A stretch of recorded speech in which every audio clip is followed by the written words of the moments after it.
Welcome back to 90 days में beginner से discipline trader बनने का सफर। अब तक हम stock market, NSC, BSc, broker, trading account और डीमैट अकाउंट को समझ चुके हैं। आज डे 4 में हम ट्रेडिंग के कुछ बहुत इंपॉर्टेंट टर्म्स सीखेंगे जो हर ट्रेडर को पता होनी चाहिए। आज हम जानेंगे मार्केट ऑर्डर क्या होता है, लिमिट ऑर्डर क्या होता है, इंट्राडे क्या होता है, डिलीवरी क्या होती है, लिक्विडिटी क्या होती है, मार्जिन क्या होता है। तो चलिए शुरू करते हैं। मार्केट ऑर्डर क्या होता है?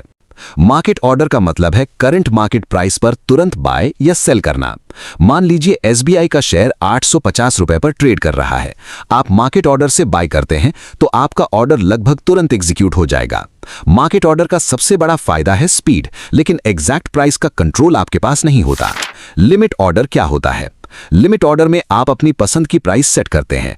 मान लीजिए एसबीआई का शेयर अभी 850 रुपए पर है, लेकिन आप 840 रुपए पर ही खरीदना चाहते हैं, तो आप 840 रुपए का बाय लिमिट ऑर्डर लगा सकते हैं। जब शेयर 840 रुपए तक आएगा तभी आपका ऑर्डर एग्जीक्यूट होगा, यानी लिमिट ऑर्डर में स्पीड से ज्यादा कंट्रोल मिलता है। इंट्राडे क्या होता है? इंट्राडे ट्रेडिंग का मतलब है एक ही दिन में बाय और सेल करना। अगर आपने सुबह शेयर खरीदा और मार्केट बंद होने से पहले बेच दिया तो इसे इंट्राडे ट्रेडिंग कहते हैं। इंट्राडे में पोजीशन सेम दिन क्लोज करनी जरूरी होती है। इसमें प्रॉफिट भी जल्दी हो सकता है और रिस्क भी ज्यादा होता है। डिलीवरी क्या होती है? डिलीवरी का मतलब है शेयर खरीदकर अपने डीमैट अकाउंट में रखना। मान लीजिए आपने टीसीएस के 10 शेयर खरीदे और उन्हें कई दिनों या महीनों तक होल्ड किया, तो इसे डिलीवरी इन्वेस्टमेंट कहा जाएगा। लॉन्ग टर्म इन्वेस्टर्स अक्सर डिलीवरी लेते हैं। लिक्विडिटी क्या होती है?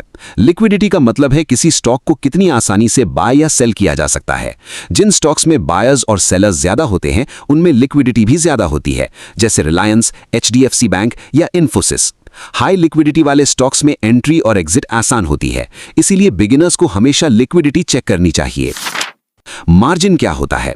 मार्जिन या लेवरेज वो एक्स्ट्रा ट्रेडिंग मनी होती है जो ब्रोकर आपको देता है। मान लीजिए आपके पास 10,000 रुपए हैं, ब्रोकर आपको 40,000 रुपए का मार्जिन दे देता है। अब आप 50,000 रुपए तक की ट्रेडिंग कर सकते हैं, लेकिन याद रखिए मार्जिन प्रॉफिट को भी बढ़ाता है और लॉस को भी, इसीलिए लेवरेज का इस्तेमाल बहुत सोच समझकर करना चाहिए। याद रखने वाली बातें: ट्रेडिंग की शुरुआत करते वक्त ये 3 बातें हमेशा याद रखें। मार्केट ऑर्डर का मतलब स्पीड, लिमिट ऑर्डर का मतलब कंट्रोल, लिक्विडिटी का मतलब सेफ्टी। अगर ये 3 कॉन्सेप्ट समझ गए तो आप ट्रेडिंग की स्ट्रॉन्ग फाउंडेशन बना लेंगे। तो दोस्तों, आज आपने सीखा market order, limit order, intraday, delivery, liquidity और मार्जिन। ये सब टर्म्स आपको हर ट्रेडिंग प्लेटफॉर्म और मार्केट डिस्कशन में देखने को मिलेंगी, इसीलिए इन्हें अच्छी तरह समझना बहुत जरूरी है। अगर वीडियो पसंद आई हो तो लाइक और शेयर जरूर करें। मैं हूं मनोज और आप देख रहे हैं स्टॉक समाचार।